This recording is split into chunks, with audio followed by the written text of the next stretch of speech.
ലോകത്തിലെ ഏറ്റവും വിനാശകാരിയായ ആയുധങ്ങൾ ഇന്ന് ആരുടെ പക്കലുണ്ടോ അവരായിരിക്കും വരുംകാല യുദ്ധക്കളങ്ങളിലെ ചക്രവർത്തിമാർ. ആ ചക്രവർത്തി പട്ടത്തിലേക്കുള്ള ഓട്ടത്തിൽ ഇന്ത്യ ഇപ്പോൾ ബഹുദൂരം മുന്നിലെത്തിയിരിക്കുന്നു.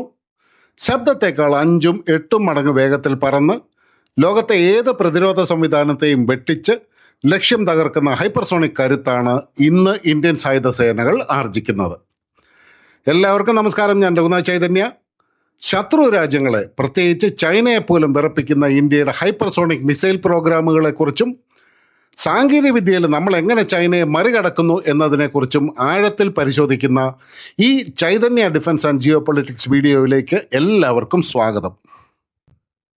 വേഗതയാണ് ഹൈപ്പർസോണിക് മിസൈലുകളുടെ ഏറ്റവും വലിയ തന്ത്രപ്രധാനമായ കരുത്ത്. മാക് 5 മുകളിൽ, അതായത് മണിക്കൂറിൽ ഏകദേശം 6174 കിലോമീറ്ററിന് മുകളിൽ വേഗതയുള്ള മിസൈലുകളെയാണ് ഹൈപ്പർസോണിക് എന്ന് വിളിക്കുന്നത്. ഈ സാങ്കേതിക വിദ്യ പ്രധാനമായിട്ടും 2 തരത്തിലാണുള്ളത്. ആദ്യത്തേത് ഹൈപ്പർസോണിക് ക്രൂസ് മിസൈലുകൾ. ഇവ സ്ക്രാംജെറ്റ് എഞ്ചിനുകൾ ഉപയോഗിച്ച് അന്തരീക്ഷത്തിലെ ഓക്സിജൻ വലിച്ചെടുത്ത് അതിവേഗം സഞ്ചരിക്കുന്നു. രണ്ടാമതായിട്ട് ഹൈപ്പർസോണിക് ഗ്ലൈഡ് വെഹിക്കിൾസ്. ഇവയെ റോക്കറ്റുകൾ ഉപയോഗിച്ച് ബഹിരാകാശത്തിന് തൊട്ടടുത്തെത്തിക്കുന്നു. അവിടെ നിന്നും അന്തരീക്ഷത്തിലേക്ക് തിരികെ പ്രവേശിച്ച് അതിവേഗത്തിൽ താഴേക്ക് ഗ്ലൈഡ് ചെയ്ത് ലക്ഷ്യത്തിലെത്തുന്നു. ഇന്ത്യ ഈ 2 സാങ്കേതിക വിദ്യകളിലും ഒരേപോലെ വൻ ഗവേഷണങ്ങൾ നടത്തുകയും വിജയങ്ങൾ കൊയ്യുകയും ചെയ്യുന്നുണ്ട്. ഇന്ത്യയുടെ ഹൈപ്പർസോണിക് സ്വപ്നങ്ങളുടെ മുൻനിരയിൽ കേട്ടിരുന്ന പേരാണ് ബ്രഹ്മോസ് 2K. ഇതിൽ K എന്ന അക്ഷരം ഇന്ത്യയുടെ missile man doctor APJ Abdul കലാമിനോടുള്ള ആദരസൂചകമായിട്ട് നൽകിയതാണ്. റഷ്യയുമായിട്ട് ചേർന്നുള്ള ഈ സംയുക്ത സംരംഭം റഷ്യയുടെ വിഖ്യാതമായ സിർക്കോൺ, അതായത് 3M22 സിർക്കോൺ മിസൈലിൻ്റെ സാങ്കേതിക വിദ്യയെ അടിസ്ഥാനമാക്കിയിട്ടുള്ളതാണ്. ഇതിൻ്റെ പ്രധാന പ്രത്യേകതകൾ എന്തൊക്കെയാണെന്ന് വെച്ച് കഴിഞ്ഞാൽ, ഇതിൻ്റെ വേഗത 8 മാക്ക് വരെ, അതായത് ഏകദേശം മണിക്കൂറിൽ 9800 കിലോമീറ്റർ മുതൽ 10000 കിലോമീറ്റർ വരെ. ഇതിൻ്റെ ദൂരപരിധി ഏകദേശം 1000 മുതൽ 1500 കിലോമീറ്റർ വരെ. ഇതിൻ്റെ എൻജിൻ സ്ക്രാംജെറ്റ് പ്രൊപ്പൽഷൻ. എന്നാൽ ഈ പ്രോഗ്രാമിൻ്റെ നിലവിലെ അവസ്ഥ അല്പം സങ്കീർണമാണ്. സ്ക്രാംജെറ്റ് എൻജിൻ്റെ പൂർണ്ണമായ സാങ്കേതികവിദ്യ കൈമാറ്റത്തിന് റഷ്യ വിമുഖത കാണിച്ചതും നിർമ്മാണ ചെലവ് കുതിച്ചുയർന്നതും കാരണം 2024 ഈ പദ്ധതിയുടെ വേഗത കുറഞ്ഞിരുന്നു. എന്നാൽ ഇതിന് പകരമായിട്ട് ഇന്ത്യൻ സൈന്യം നിലവിലുള്ള സൂപ്പർസോണിക് ബ്രഹ്മോസിൻ്റെ പരിധി 800 കിലോമീറ്ററിലേക്ക് ഉയർത്തുകയും വേഗത 5 മാക്കിലേക്ക് അടുപ്പിക്കുകയും ചെയ്യുന്ന നവീകരണങ്ങളിൽ ശ്രദ്ധ കേന്ദ്രീകരിച്ചു. പക്ഷേ ഇപ്പോൾ ബ്രഹ്മോസ് 2K അഥവാ ബ്രഹ്മോസ് 2 വികസനം ഇന്ത്യ റഷ്യ സഹകരണത്തോടെ വീണ്ടും സജീവമാകുന്ന ഘട്ടത്തിലാണ്. 2025 വ്ളാഡിമിർ പുടിൻ ഇന്ത്യ സന്ദർശിച്ചതിന് ശേഷം ഇരു രാജ്യങ്ങളും ഹൈപ്പർസോണിക് ബ്രഹ്മോസ് 2K പദ്ധതിക്ക് അന്തിമ അനുമതി നൽകാൻ തയ്യാറായതായിട്ട് റിപ്പോർട്ടുകൾ വ്യക്തമാക്കുന്നു. ഇപ്പോൾ വരുന്ന റിപ്പോർട്ടുകൾ പ്രകാരം 2026 തന്നെ ബ്രഹ്മോസ് 2Kയുടെ പരീക്ഷണങ്ങൾ ആരംഭിക്കാൻ സാധിക്കുമെന്നാണ് അറിയാൻ കഴിഞ്ഞിട്ടുള്ളത്. ഇനി അഥവാ ബ്രഹ്മോസ് 2K വൈകിയാലും ഇന്ത്യക്കൊരു കുലുക്കവുമില്ല. കാരണം സ്വന്തമായിട്ട് ഹൈപ്പർസോണിക് സാങ്കേതിക വിദ്യ വികസിപ്പിക്കുന്നതിൽ ഇന്ത്യ ചരിത്ര വിജയം നേടിയിരിക്കുകയാണ്. DRDO വികസിപ്പിച്ചെടുത്ത HSTDV, അതായത് ഹൈപ്പർസോണിക് ടെക്നോളജി ഡെമോൺസ്ട്രേറ്റർ വെഹിക്കിൾ എന്ന പരീക്ഷണ വാഹനത്തിലൂടെയാണ് ഇതിന് തുടക്കമിട്ടത്.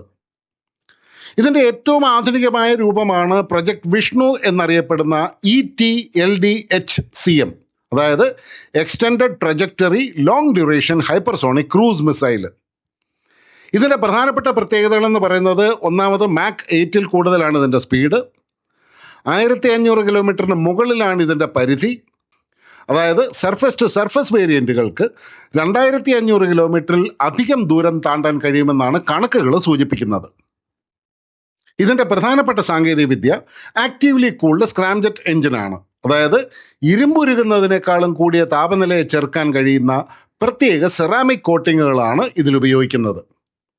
ഇതിൻ്റെ നിലവിലെ അവസ്ഥ 2025 ജൂലൈയിൽ ഈ മിസൈൽ മാക് 8 വേഗതയിൽ നമ്മൾ പരീക്ഷിച്ചു. അതിലും വലിയ ചരിത്ര നേട്ടമാണ് 2026 ജനുവരിയിൽ സംഭവിച്ചത്. DRDO ഒരു സ്ക്രാംജെറ്റ് എഞ്ചിൻ ഭൂമിയിലെ പരീക്ഷണ കേന്ദ്രത്തിൽ വെച്ച് തുടർച്ചയായിട്ട് 12 മിനിറ്റ് നേരം പ്രവർത്തിപ്പിച്ച് കാണിച്ചു. ലോകത്ത് വളരെ ചുരുക്കം രാജ്യങ്ങൾക്ക് മാത്രം അവകാശപ്പെടാൻ കഴിയുന്ന ഒരു നേട്ടമാണിത്. 2030 ഇത് ഇന്ത്യൻ സൈന്യത്തിൻ്റെ ഭാഗമാകും. പിന്നെ നമുക്ക് കാണാൻ സാധിക്കുന്നത് ഇന്ത്യൻ നാവികസേനയുടെ ഒരു വജ്രായുധം തന്നെയാണ് LRASHM. 2026 റിപ്പബ്ലിക് ദിന പരേഡിൽ ഇന്ത്യ ലോകത്തിന് മുമ്പിൽ പ്രദർശിപ്പിച്ച ഏറ്റവും വലിയ അത്ഭുതമായിരുന്നു LRASHM, അതായത് long range anti ship missile. Indian നാവികസേനയ്ക്കായിട്ട് പ്രത്യേകം നിർമ്മിച്ച ഈ ഹൈപ്പർസോണിക് ഗ്ലൈഡ് വെഹിക്കിൾ ഒരു യഥാർത്ഥ കരിയർ കില്ലറാണ്. ശത്രുക്കളുടെ വിമാനവാഹിനി കപ്പലുകളെ ഒറ്റയടിക്ക് നശിപ്പിക്കാനായിട്ട് ഇതിന് സാധിക്കും. ഇതിൻ്റെ പ്രധാനപ്പെട്ട പ്രത്യേകതകൾ എന്തൊക്കെയാണെന്ന് വെച്ച് കഴിഞ്ഞാൽ, വിക്ഷേപണ ഘട്ടത്തിൽ മാക് 10 വേഗതയും ലക്ഷ്യത്തിലേക്ക് ഗ്ലൈഡ് ചെയ്യുമ്പോൾ മാക് 5 മുകളിലും ഇതിന് വേഗതയുണ്ടാവും. 1500 കിലോമീറ്ററിന് മുകളിലാണ് ഇതിൻ്റെ ദൂരപരിധി. ഇതിൻ്റെ ഗൈഡൻസ് സിസ്റ്റത്തെക്കുറിച്ച് പറയുകയാണെന്നുണ്ടെങ്കിൽ, കൃത്യതയാർന്ന ആക്രമണത്തിനായിട്ട് എക്സ്-ബാൻഡ് സിന്തറ്റിക് അപ്പർച്ചർ റഡാറാണ് ഇതിൽ ഉപയോഗിക്കുന്നത്.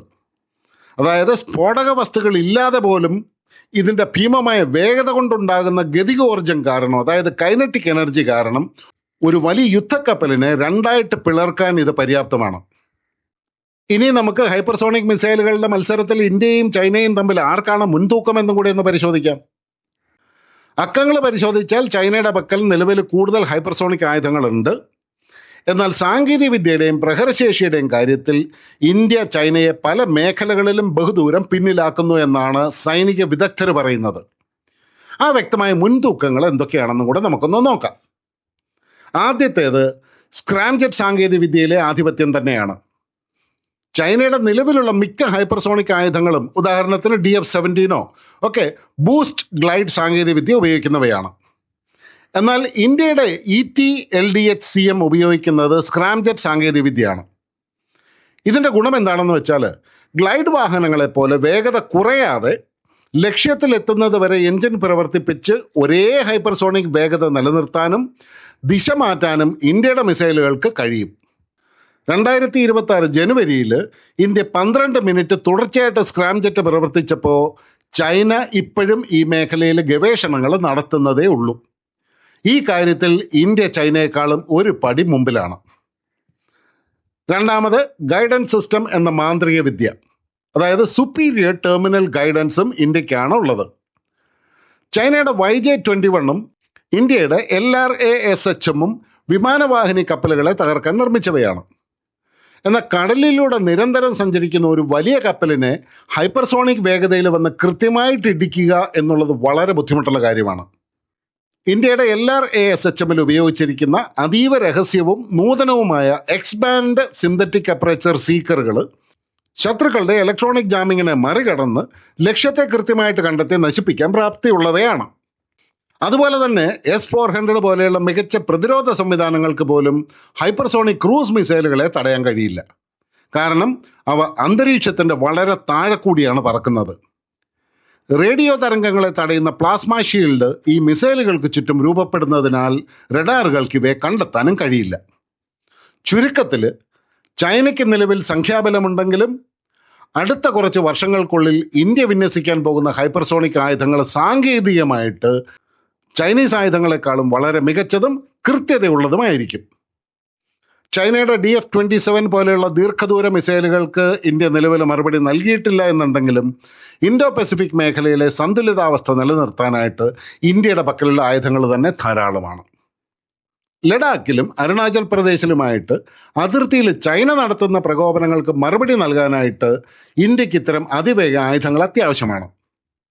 ടിബറ്റിലെ ശത്രുതാവളങ്ങളെ വെറും മിനിറ്റുകൾക്കുള്ളിൽ തകർക്കാനായിട്ട് ഇന്ത്യയുടെ ഹൈപ്പർസോണിക് മിസൈലുകൾക്ക് സാധിക്കും. പ്രതിരോധ മേഖലയിൽ വിദേശ രാജ്യങ്ങളെ ആശ്രയിക്കുന്ന ഒരു കാലത്തിൽ നിന്നും അമേരിക്കയും റഷ്യയും വരെ അമ്പരപ്പിക്കുന്ന സാങ്കേതിക വിദ്യ സ്വന്തമായിട്ട് വികസിപ്പിക്കുന്ന തലത്തിലേക്ക് ഭാരതം വളർന്നിരിക്കുന്നു. പ്രൊജക്ട് വിഷ്ണുവും LRASHM ഇന്ത്യയുടെ സുരക്ഷാ കവചങ്ങൾ മാത്രമല്ല, ആഗോളതലത്തിൽ ഭാരതത്തിൻ്റെ അജയ്യമായ ശക്തിയുടെ ഒരു വിളംബരം കൂടിയാണ്.